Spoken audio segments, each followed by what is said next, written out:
এই যে বন্ধুরা দেখো, এটা সৌদি আরবের চাষ। সৌদি আরবে টমেটো চাষ করেছে। টমেটো গাছগুলোকে সুতো দ্বারা কিন্তু বেঁধে দিয়েছে।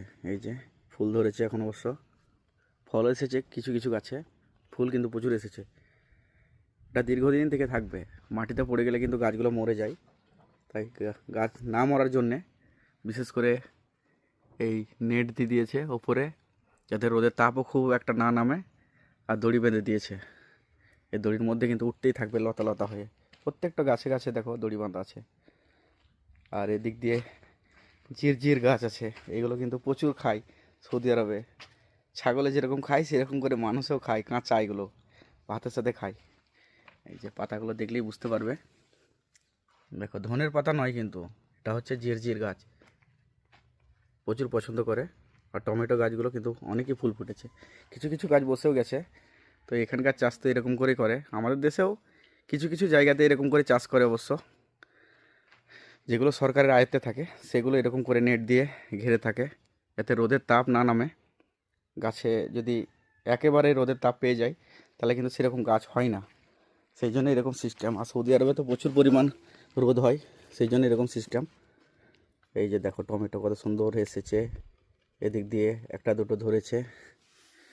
বন্ধুরা বেশ ভালোই লাগছে এখানে এসে। সবজি বা সবুজ দেখতে তো এমনিতেই ভালো লাগে, আমরা ছোটো থেকে দেখে এসেছি। এখানে এসে আবারও দেখতে পাচ্ছি, কেন চারিদিক তো মরুভূমি আর বালি আর বালি, তাছাড়া আর কিছুই দেখা দেখা যায় না।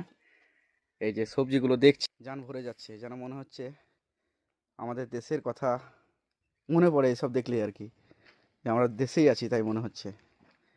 সবুজ দেখছি, সবজি চাষ হয়েছে। এই যে দেখো, ওদিক দিয়ে আবার দুটো ছাগলও আছে। একটা ফার্মের মধ্যেই ছাগলও চাষ করছে, সবজিও চাষ করছে। সিস্টেমটা বেশ ভালোই বটে। সব পাইপের মাধ্যমে পানিগুলো যাচ্ছে। এই যে পাইপ লাগা আছে, প্রত্যেকটা গোড়ায় গোড়ায় ফুটো করা আছে অবশ্য গাছের।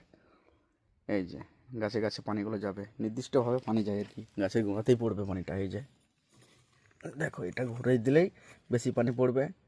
এই যে মাঝখানে ফুটো আছে, আর টাইট করে দিলে অল্প পানি পড়বে, এরকমই সিস্টেম। এই যে, তো বন্ধুরা ভিডিওটা ভালো লাগলে সাবস্ক্রাইব করে রেখে সাথে থাকো।